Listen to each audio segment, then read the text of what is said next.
Greetings, everyone. Happy Valentine's Day. Welcome back to my channel.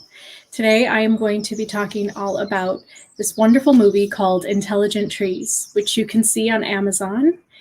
And for those of you who are maybe not able to see it and you don't want to rent it, I'm going to give you a good indication of why I believe that trees have always symbolized love.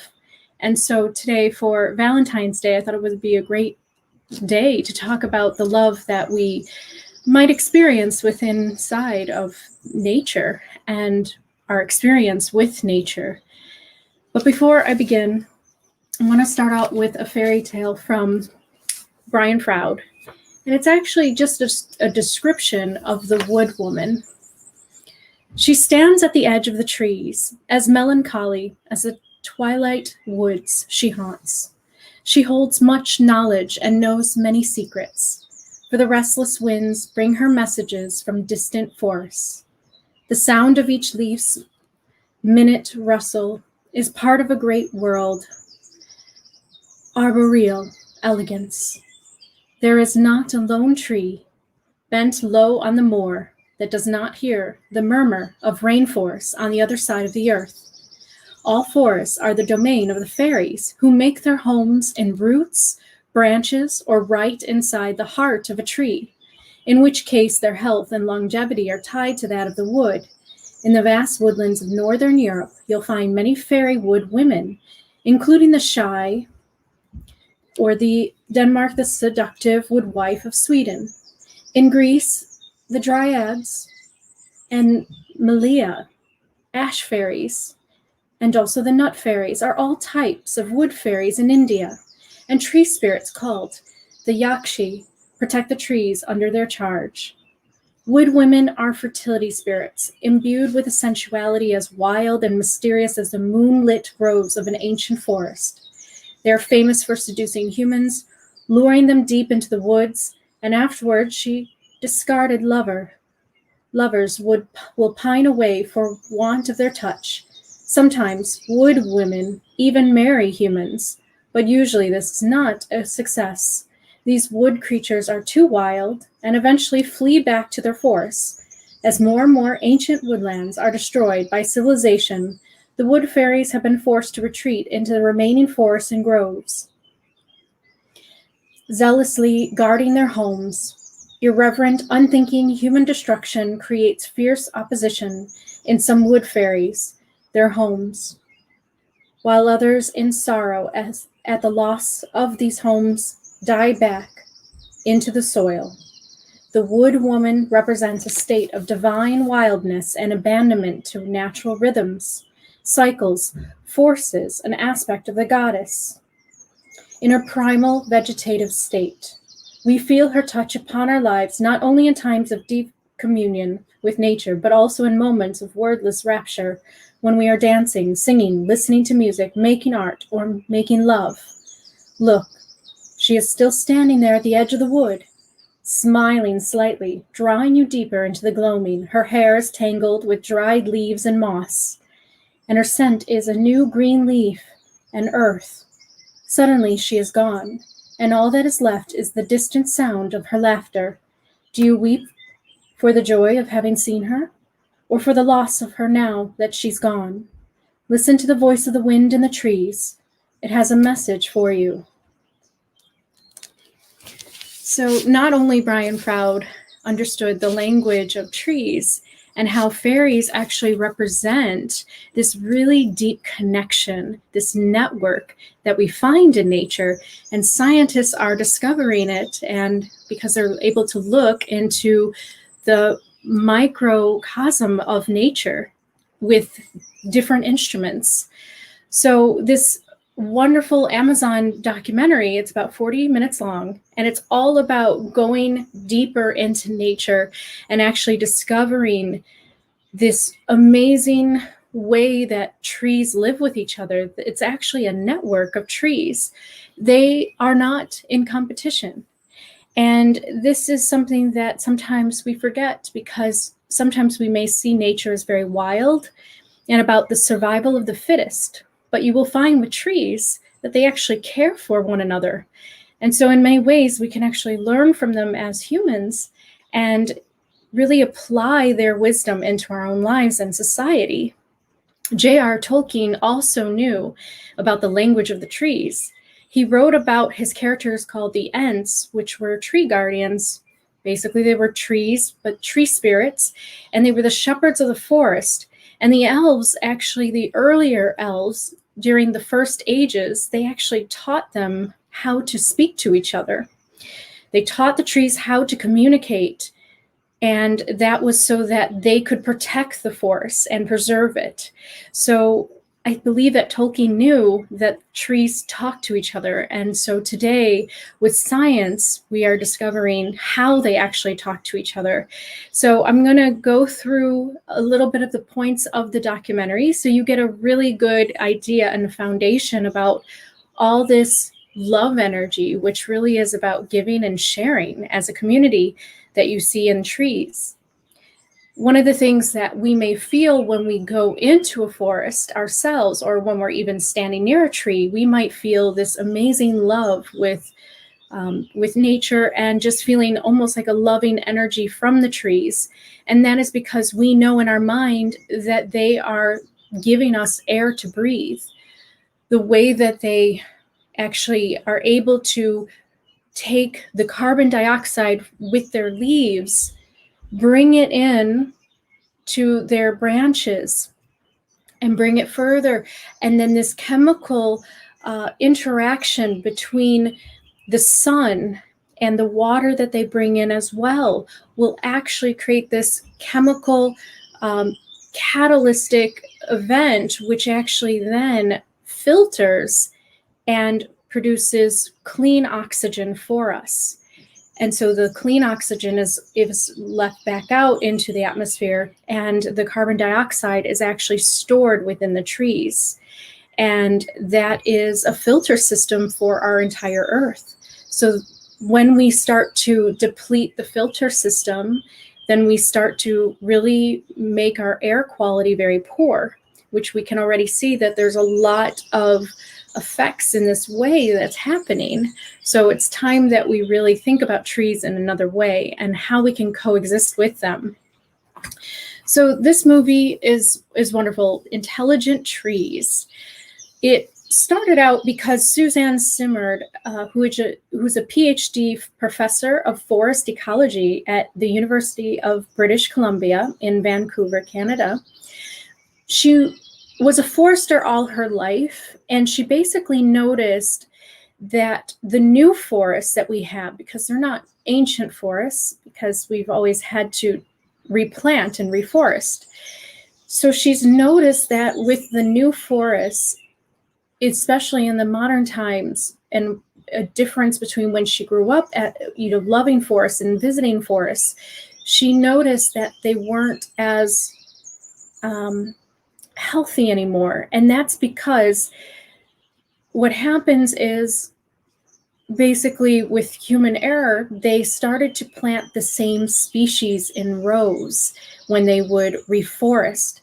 And what she has discovered is that actually trees are not in competition with each other, and actually several species should be planted together because it's a diversity that is this ecosystem that really provides the best nutrients for one another. So they actually thrive over diversity. And it's just wonderful that she discovered more about this, because this is how we make sure that our forests are a lot more healthier. So she discovered that they absolutely need to grow in mixes of species rather than just single species. Otherwise, they get ill and they don't survive as long. So the reforesting is about usually planting only one species instead of the mix, which then affects the whole community. And this is what she noticed. And then she started to go even deeper, because she said, well, how is this affecting each other? Like, why are they not able to grow as much without all that diversity? And it's because there is a network that's shared between trees. So she went even further, and she said that when we remove the diversity, the trees don't stand alone too well, because underground there's this mycorrhizal fungi system or fungi network, and it actually helps to share the messages and the nutrients between each tree. So the fungi forms an internet, basically, of the forest, just as the mushrooms do and the other fungi. But we learned that mushrooms are more like at the hubs and their centers, and they have the mycelium. And these have something actually called another word, which is the hygae. And that is a different type of system, but it's really acts the same way. It acts as an internet of the forest. So what they have discovered in their actual experimentations in Canada is that a beech and a fir Douglas tree all basically share the same root system. And what they've noticed is that when they take away one species, they actually need each other because they support each other and give each other nutrients. So this internet is just string-like hyphae, which is from the fungi, and then that is what acts as little servers or messengers between the other trees. So it's very much like how we would imagine fairyland to be. We have all these different types of creatures working together to create this realm and to keep it functioning. You have the dwarves doing something, you have the fairies doing something, you have the elves doing something. And so the mushrooms actually help the trees, and the fungi system actually helps support the tree root system too. And this is really amazing because what the trees actually do is they actually share all of their nutrients, 1/3 of all their nutrients, to the fungi. So it's not just a closed system of just tree nutrients, they actually give to the fungi as well. And this is this giving nature that you see in trees. And Susan found that by looking at these networks deeper underground that connect and link all trees together and give to the fungi of the forest, that trees do support each other and they actually share the same carbon molecules. So when they take in the carbon dioxide and it changes over into oxygen, what they found in their experiment is that they would find the exact same molecules in one tree, and then it would enter through the root system of the bottom through the network and be sent as a message to the other tree, and then that's how the other tree would get the nutrients. Besides sending messages, they also do send defense enzymes as well to help one another and to thrive as a community. So the trees support each other by giving nutrients and water and sugars, and they found that the carbon molecules they shared between one another. And so they consider it actually now called tree socialism, because they've discovered that resources are freely shared between trees. And so this is really amazing because we might start to feel that if we really get to a point where we want to share our resources with others that lack, well, that's exactly how trees work. They actually share their resources and nutrients with trees that don't have as much nutrients, and they support them. So trees are extremely intelligent this way because they actually are able to form these facilitative relationships where they're actually able to facilitate the growth of one another. So it's not just that trees stand alone by themselves in their own root system, they're actually supporting and giving to each other. So that's why they're calling it tree socialism. Trees are not independent on their own, but they actually stand together as communities, and they actually love to cuddle. They have found that, and you might feel this too, like if you're ever in a forest and you look up and you see the canopy, these branches seem to be coming towards each other, and that's very true. Trees actually like to be near each other. They like to cover each other and help each other not get too much sunlight, and just create a nice balance for each other. Not to get too much water, not to get too much sunlight, to get a moderate, and to share it amongst the canopy. So it is completely about this communal sharing that's going on. And they actually, this is so beautiful to remember something about this here, that they actually help each other in their growth by actually slowing down their own growth, because it's all about a tree reaching to its point where it gets enough sunlight. And so when a tree is growing and it gets enough sunlight, it then starts to stop its growth or slow down its growth. And it sends chemicals through the tree to actually slow down its growth so that the other trees around it can catch up and can receive the same sunlight. So there is no tree that tries to dominate another and tries to outgrow each other. And so this is something that I think humans can learn too, because we're always in a state of competition.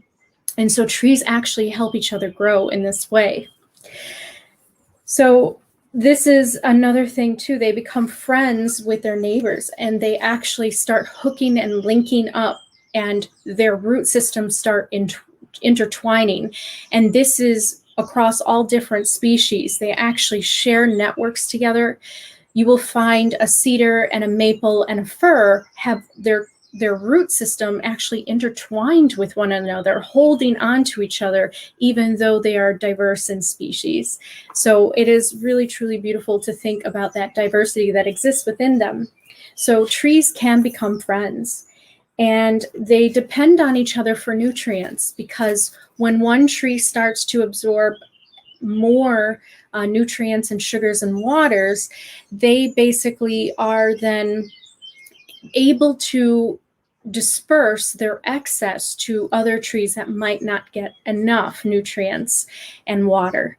So they actually are sharing with their friends and their neighbors. And so species, actually, what they found is that different species really actually grow better together. And so they react to diversity by facilitation, not competition.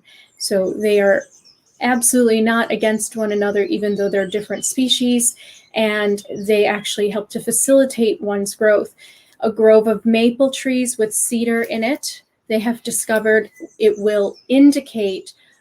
So they'll test a maple tree and it will indicate if a cedar tree has enough moisture in it, if it is getting enough moisture wherever its environment is. So this is truly beautiful, because they really do help each other, and they signal what another tree, what's wrong with another tree, or what's right with another tree. So that's how interconnected trees really are. Trees have a language too, and this is what Suzanne was talking about, that birch and fir in her discovery were basically friends. And what would happen would be that they would actually take away, after a period of growth, they would take away birch from fir, the fir tree, Douglas fir. And because that tree was taken away, they found that the transfer of carbon to one another, to the other tree, was not as good. And the nutrition that the birch provided the fir was lost, and the resistance against pathogens in the soil to protect the tree was actually lost. So when birch lost, well, when Douglas fir was lost his friend birch, then that's when they noticed that the trees were not as healthy when they lose their friend. So they are very dependent on each other, kind of like elephants. Like if one of the elephants in a family dies, an elephant could become so depressed that it dies as well. There's actually a lot of animals that are like that, where they depend on each other so much that they actually kind of cease to live when one of them is gone in that way. So that is the friendship of trees with that example. But the one thing that I really loved about this documentary too is just including the idea of the internet. They have discovered that it is very much like the internet we use right now, and they call it the Wood Wide Web, just like the World Wide Web, because this type of network underground that links every tree to each other around basically the globe in the forests, that is exactly the same as the internet. When they did the mapping, it looks exactly the same as what we know as the internet that we use. So it's just a reflection of basically what nature is already doing. And I talked a little bit about this in the mushroom video because the fungi also work in this way.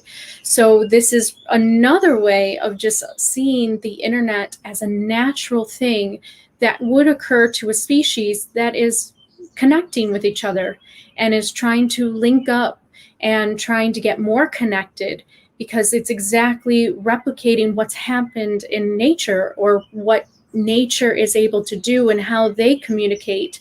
So when the internet was developed, it basically was a mirror of nature. And that's how we are actually able to communicate and share information in the way that trees are able to share information. And you see this when people might be sad on the internet and they might leave a post, they might need love, friendship, encouragement, support. And then you'll have people comment, love, friendship, encouragement, and support. So it's very much how the trees work. The trees will get messages that one of them in their community needs more nutrients and more love, basically. And then that's when that tree will be able to thrive based on what the other trees can give it. So the Wood Wide Web is the shared messages. And what they have noticed is that it links every tree to each other over hubs. And these hubs will have big networks of fungi. So the mushrooms are involved because the mushrooms are also the messengers to the trees. And then you have these basically these central servers, I call it. They didn't say this in the documentary, but it reminded me of a central server. The mother tree, the ancient trees of the forest, the ones that are the oldest, they have found them at the center of these this network, and that trees actually share with not only each other, but they actually have kins or seedlings. And these mother trees will hook into these younger trees that are just starting to grow, that are planted by humans, basically reforesting. And the mother trees, if we don't cut them down, they will link up with and send messages and nutrients and help the seedlings grow. So the mother trees actually help the baby trees grow, just as we see in our world as well. So trees have kin, and they look out for one another. And in fact, siblings, like older siblings, they have done experiments in the British Columbia University to show that an older sibling that is next to or sharing a network with a younger seedling, which is the younger sibling, an older sibling will slow down its growth rate to make room for the other younger sibling. Now, think about that. If we treated our sisters and our brothers in this way, like we actually would not grow so fast to surpass them and leave them alone in the house. But if we somehow slow down our growth so that we can grow together, that's what trees do. And that's sometimes not doable for us, but it's a way that the trees live. And that's how they give to one another. So, and they help each other grow stronger this way. In fact, I believe that they wouldn't actually get to be as tall, as strong, without actually sharing with each other and helping each other grow. Because if trees were always in competition, you would not get the height of the trees, you would not get the strength of the trees that they are in because the competition would drive them to kill off one another, which actually doesn't happen very often. In fact, it only happens one time. They found that there are tree nurseries and basically tree education groves, which we'll get into. But the responses of that test about the sibling seedlings was, number one, new seedlings would start growing and the older sibling slows down its growth rate to make room for its younger sibling to grow and to reach its same height so that it doesn't take up too much sunlight and can actually give equally to its sibling, or at least enough where it can grow and it doesn't dominate over the cover. And seedlings, the second part that they said was seedlings that were kin seedlings were receiving more carbon from mother trees than stranger trees, not related. So they actually have discovered families of trees. So a forest community is actually a family, a family, a family, a family, very much like how neighborhoods are.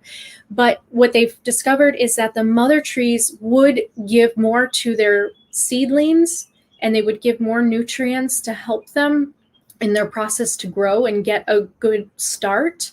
But they would also look out for the neighborhood trees as well and the community. So the mother trees were looking after their seedling trees and giving nutrients, but they were also giving some of their nutrients to other trees that were not part of the family, but they were just kind of looking out for them. And I like the example that they gave in the documentary. It'd be like a mother who, has a family in a neighborhood and she's looking after her child, but she's also looking after the children or the family of the neighborhood. I mean, we have neighborhood watches all the time that we know of in terms of watching out for each other. So this is exactly what trees do all the time. They're constantly looking out for each other and making sure they get enough nutrients and grow. It's really the best of humanity in many ways.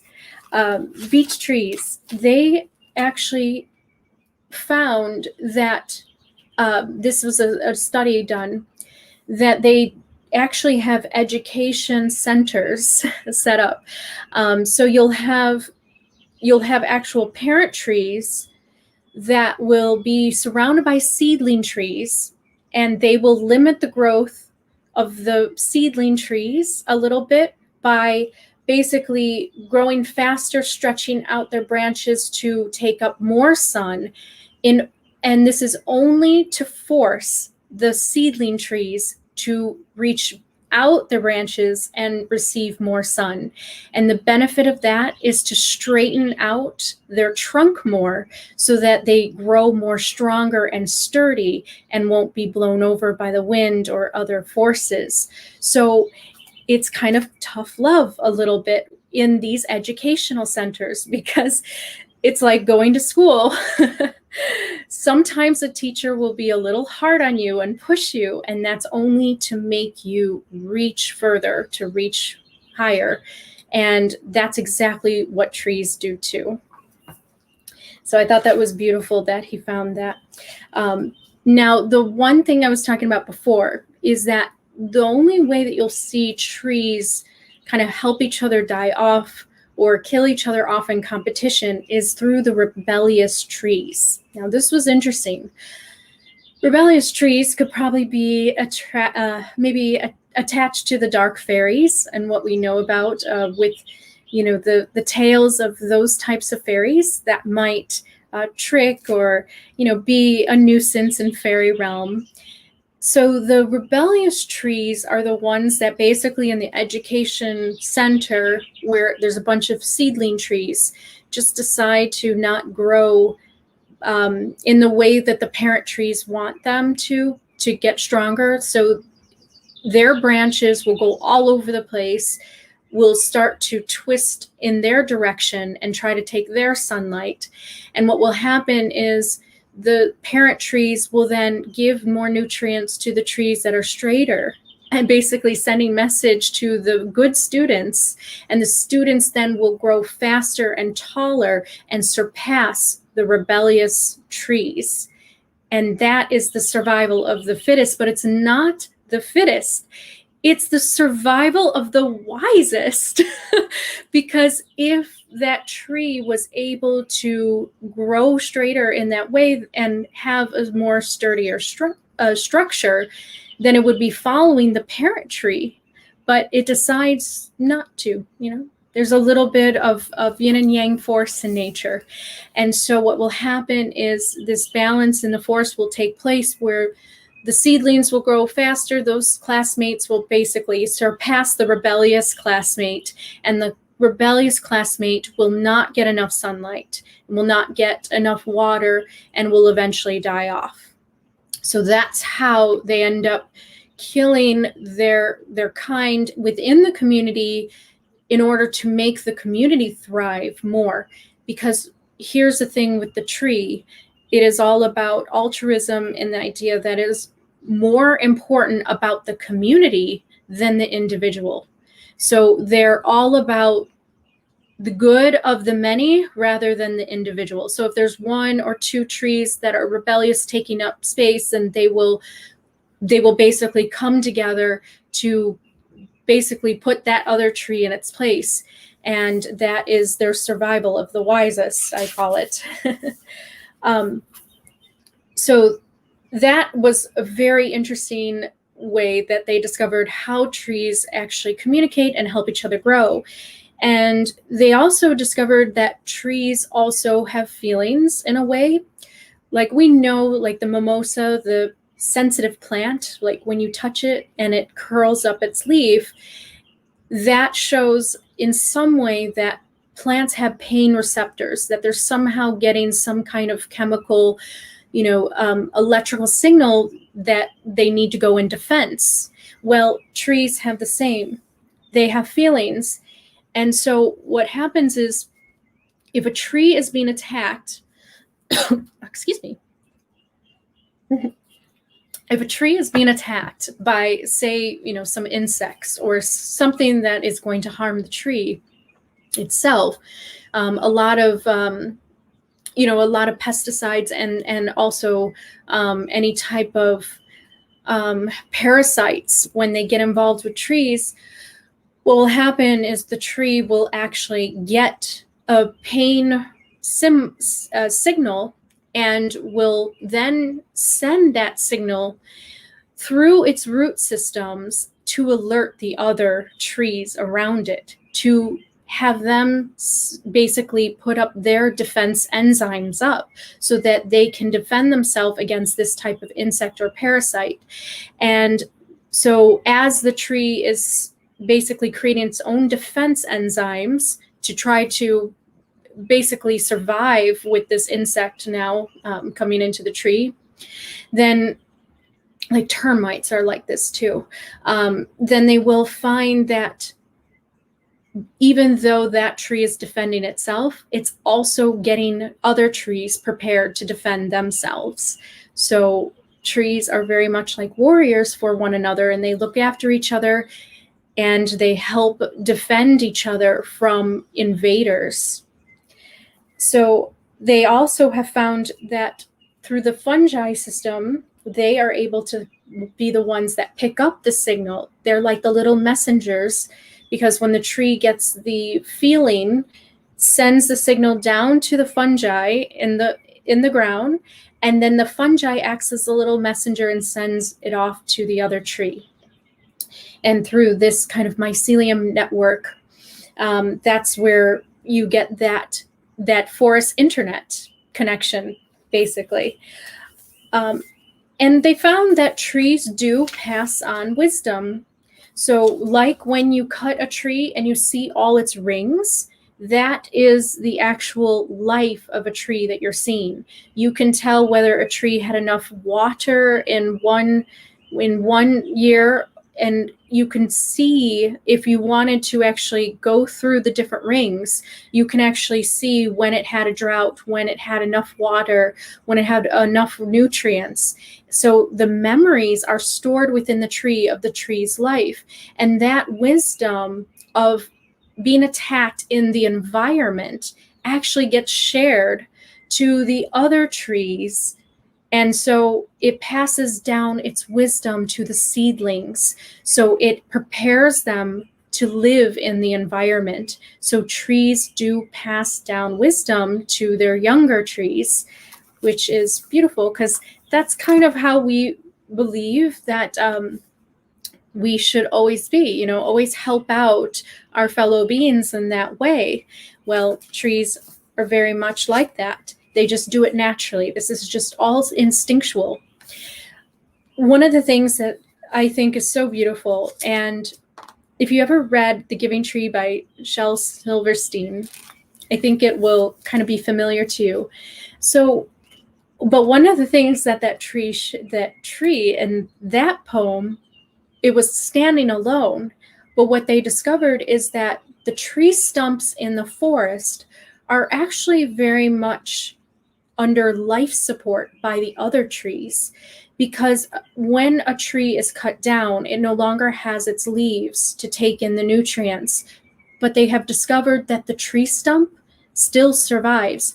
It's still moisture in there, and there's still some kind of life, and then moss grows on the stump and things can live around the stump, and it's part of the network. But yet it's just a stump. But they call these elderly care centers in the forest, where they actually have more vital trees give their nutrients to the stumps and to, basically the dying trees, just to give enough nutrients to keep it alive still. And that goes on until, I guess, the other tree doesn't have any more nutrients to give. But other trees do keep those stumps alive, and that's why you might see some type of life around that stump that you're sitting on.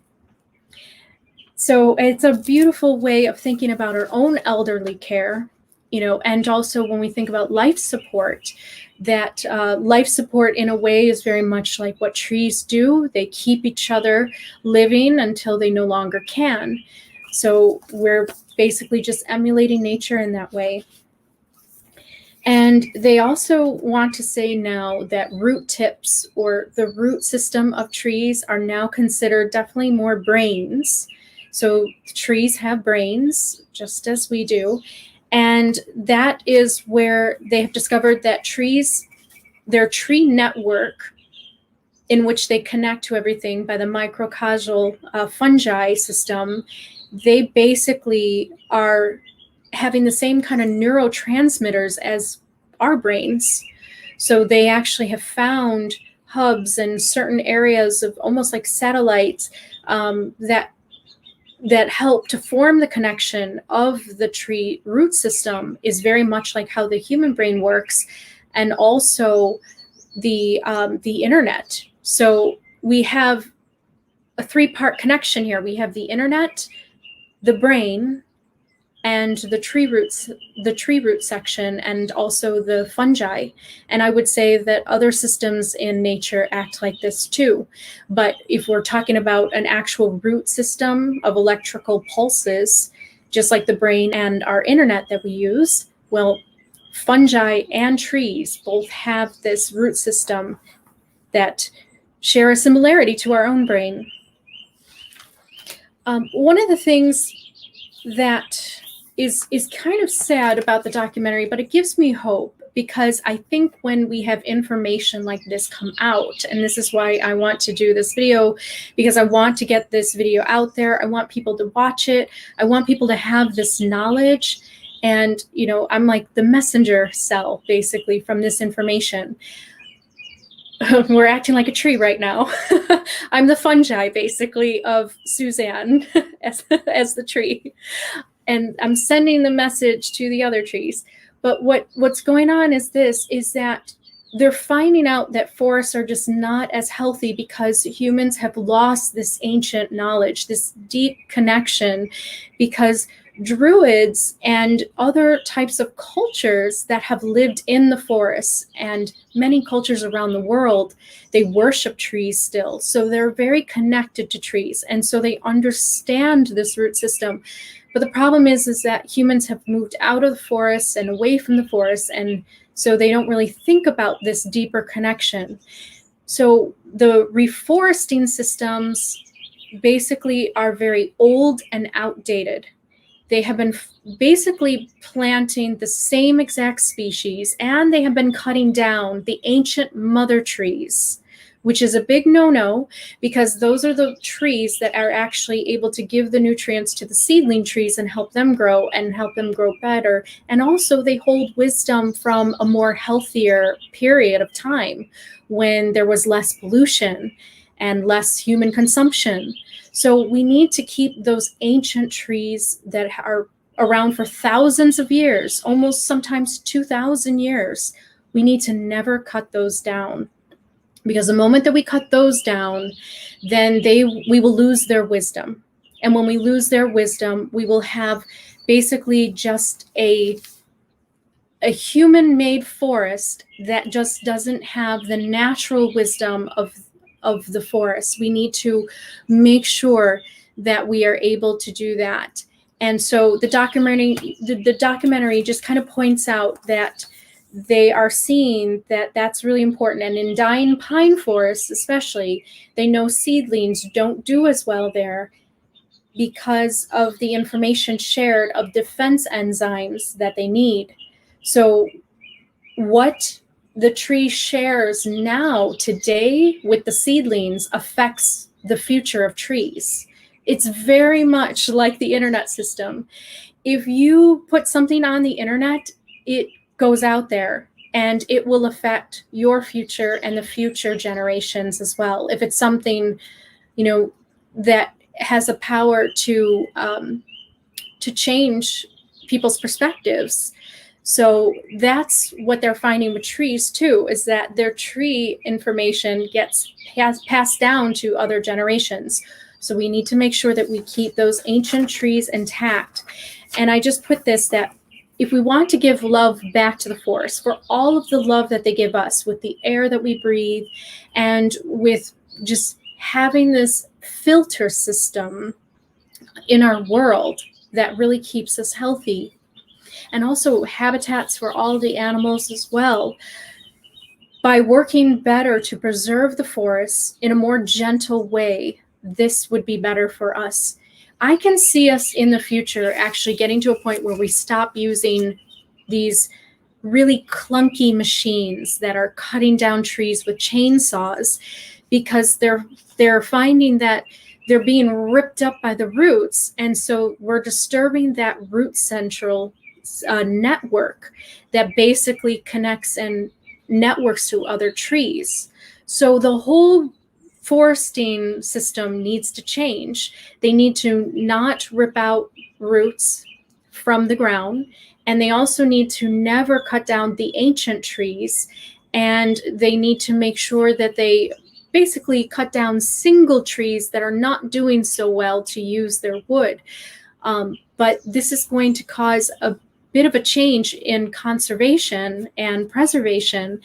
And this is some wonderful work, I think, that they did, because it really shows that we can do this in a more gentler way. There are probably even more advanced technology that we can come up with, like machines, but maybe more gentler, like intelligent design robots that are able to actually conserve and work on the conservation of the forest in that way, if we want to use machines. Because right now, when we have these bulldozers go through forests, we actually create compacted soil, which disrupts the pores and the fungi network system underground. And so we are destroying the forest's ancient network system by the way that we're doing things that is just not gentle to the forest. So this is going to open up a lot of eyes. And I'm really hoping that in the future that we do tend to our forests a lot more gentler, because right now we're not really tending to the forests. We're being butchers, as they said in the documentary, which is very true. It's people are just basically coming in with their machines and cutting down whole trees and ripping them out from the roots.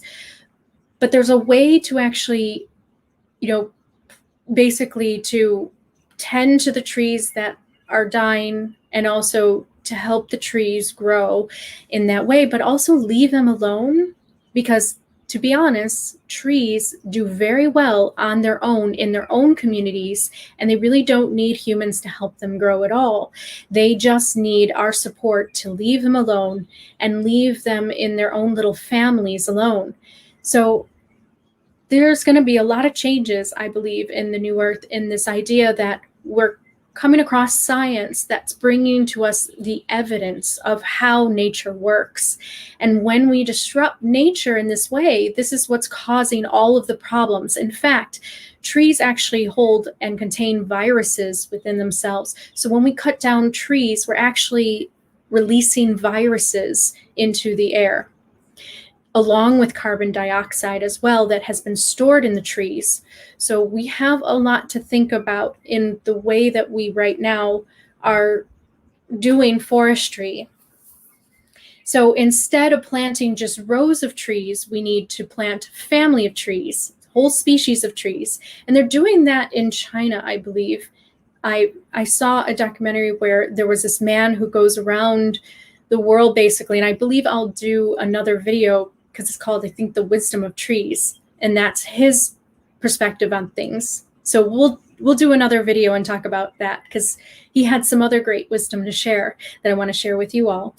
But we need to plant many different species together and not think that trees just need one species. You don't need just rows and rows of pine trees, but actually pine, birch, fir, all of these trees can actually live together, and they thrive better with biodiversity. We need to conserve the underground network and preserve the ancient mother trees so that they care for their kin and seedlings. And when we become isolated as societies, we become more at risk. So this is the way that trees work too, that when trees themselves become isolated and alone, they become more at risk for diseases, more at risk for being basically very ill and not healthy. And they're now saying that it's best to remove single trees with very gentle, tending, but also replanting in this way. No heavy machinery, as I said.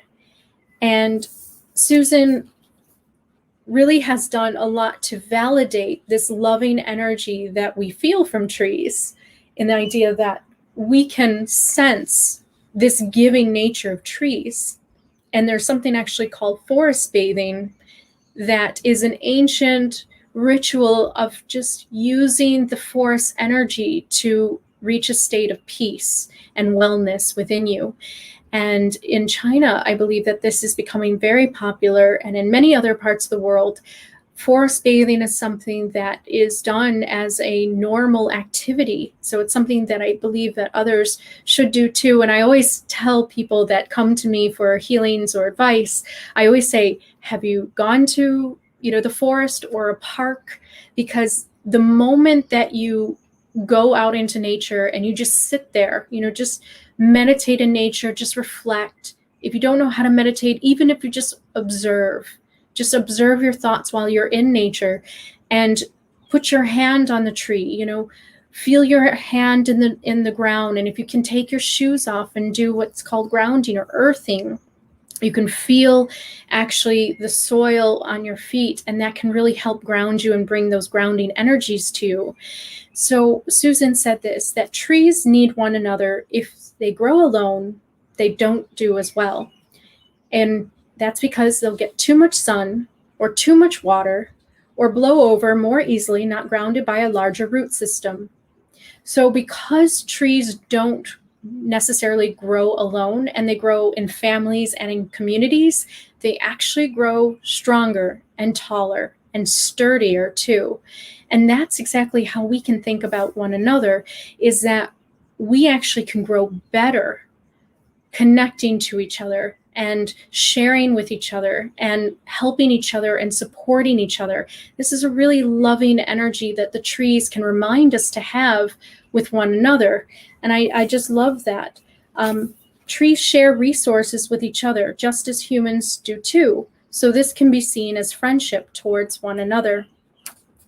And this is how you can always experience the love from trees, is by keeping all these things in mind of what these trees represent and how this actual network exists between each other.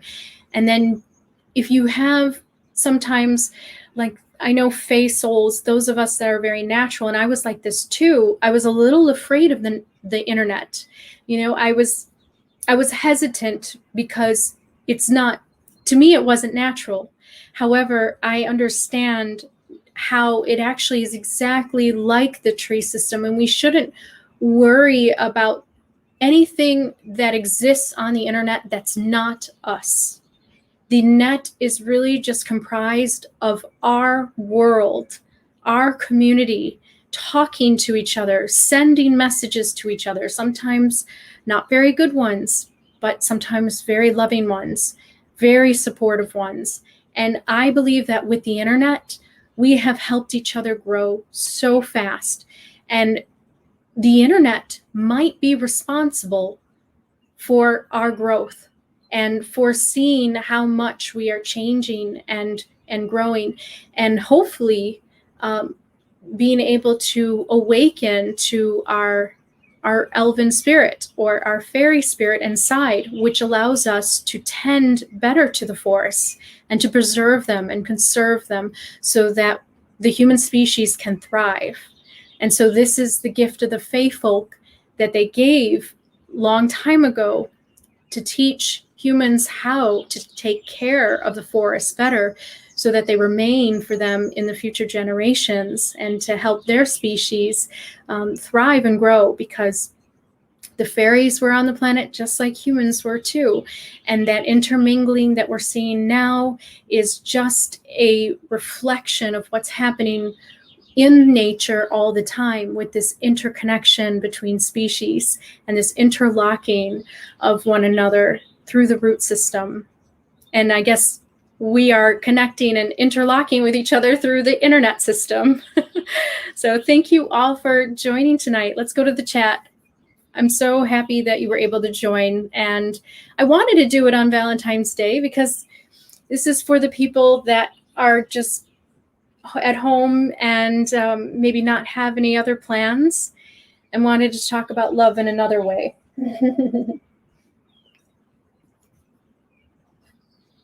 Yes, Nights of Empathy, the consciousness of Mother Earth, right? It's so beautiful. Like when you actually think about it, I mean, this is just trees and fungi, but this is the whole system of nature. We see all of this, you know, the mothers taking care of the young and helping their old and their dying. And only in certain species is there competitive natures, which kind of kills each other off. But we'll see that it's about working together, and nature always knows what it's doing if we leave it alone and let it naturally go. And this is where we see it. And yes, the symbiotic relationship between trees, that's very true. Yes, it is very true. It's all about this symbiotic relationship. Oh, Brenner James? Oh, I'm so happy that you love this information. Yes, if you get a chance to watch the movie, it is on Amazon. If you have Prime, it's free. If you don't have Prime, I think you have to rent it then for like $7.99, but it's well worth it. It'll just give you all the information I did. So this is really just, once again, I'm acting as a little fungi, just getting out the information to another channel. I'm really hooked into this internet right now. the internet of of nature. Sean McKenzie, who is my environmentalist friend, many forests are regrown by humans, usually planted with only one species, usually one degraded soil. Less than 5 to 10% of the original forest remains on Earth today. It's sad.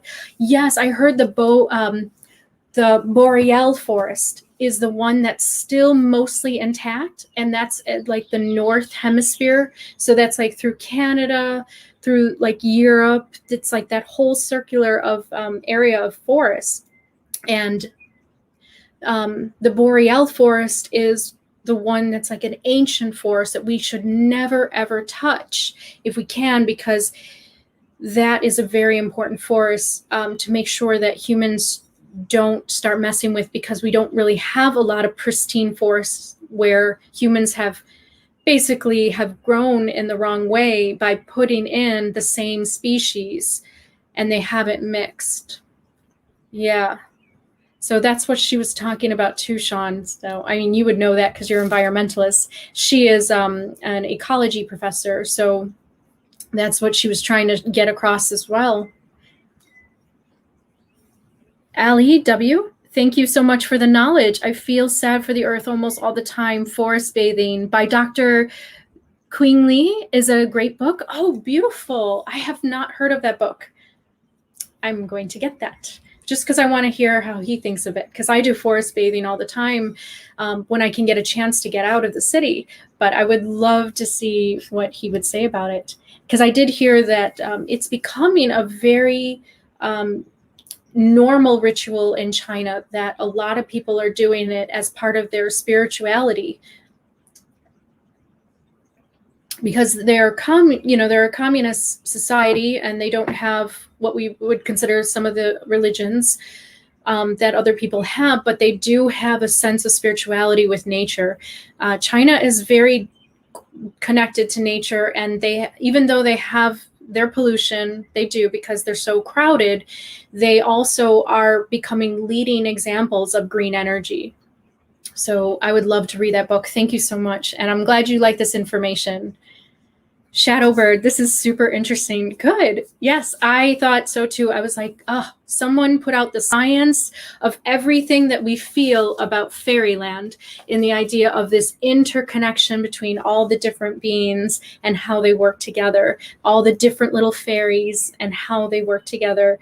It's like, it reminds me of like my favorite, some of my favorite like fairy movies when I was a kid.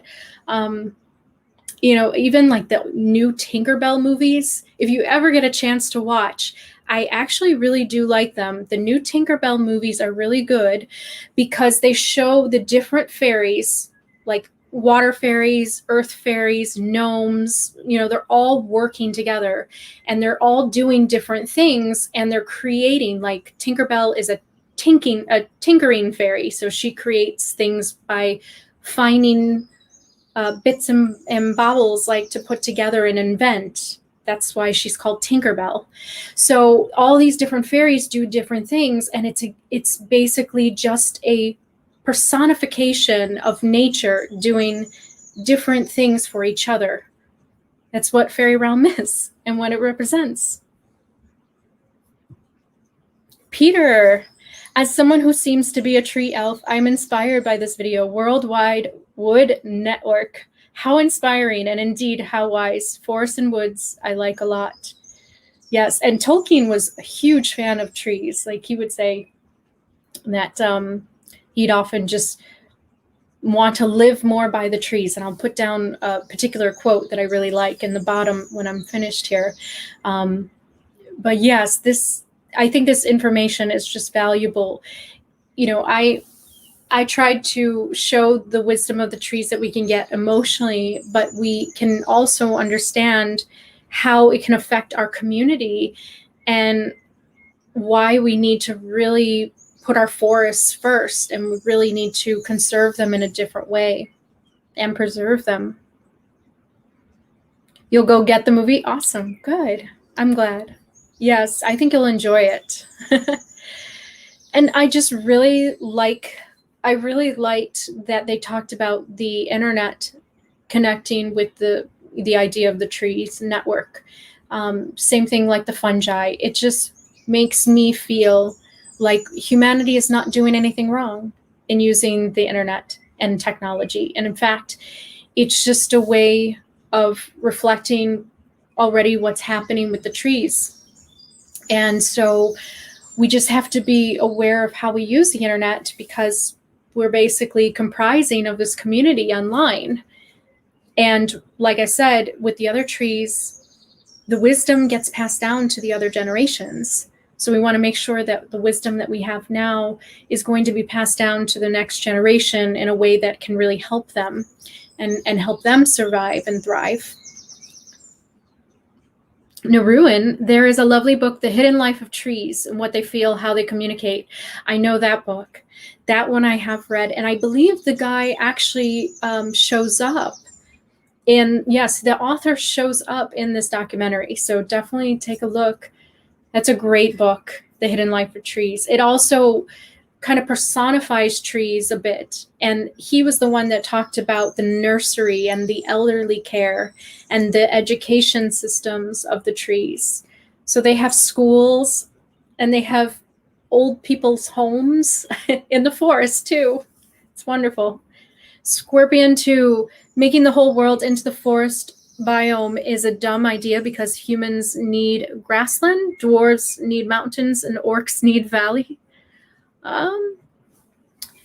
Well, the wisdom that is coming across right now is that humans would be better off if they did not cement and just kind of live above ground and allow themselves to live amongst the trees.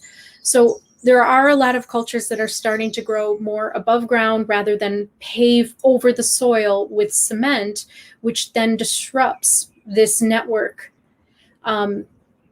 So they're not going to turn the whole world into a forest biome, but they are definitely, I think, getting it into their mind that we need to have more trees if we want a better air quality to sustain the consumption and the population. Everything needs to be in balance. So basically, our consumption needs to lessen from wood. We need to stop cutting down trees as much, do more recycling of paper goods and things like that. And it's not about turning the whole world into a forest, but it's definitely about making sure that we plant. Actually, the man that is doing it in China right now, he is creating the world's smallest forests. He's actually planting many different species together within a very small radius of China.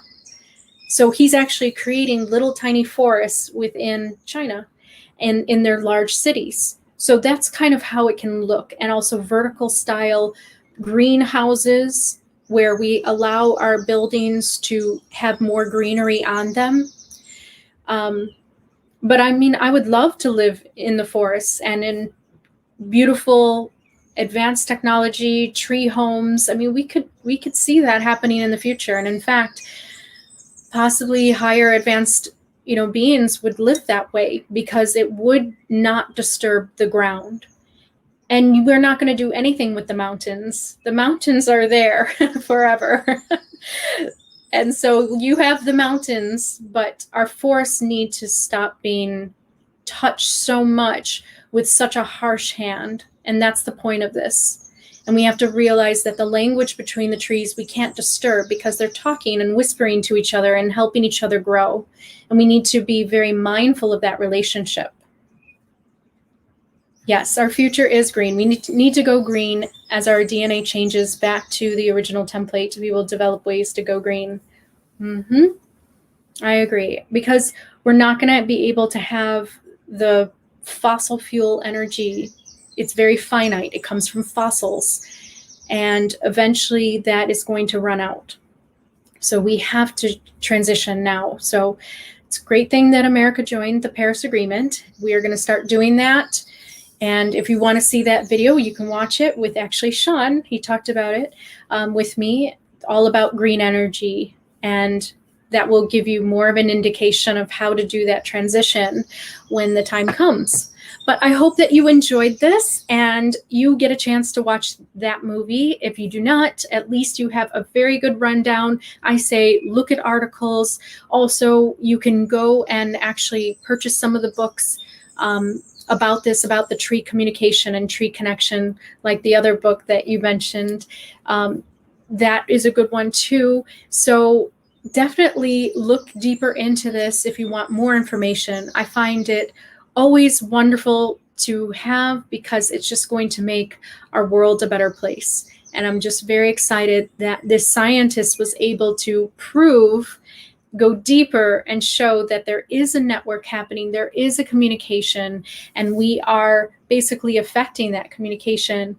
We just need to be a lot more careful with each other and basically give the forest love back to what they're giving us. They're just giving us love, so why don't we love them back as well? So everyone have a wonderful night, and I'll see you all on the next video. Take care.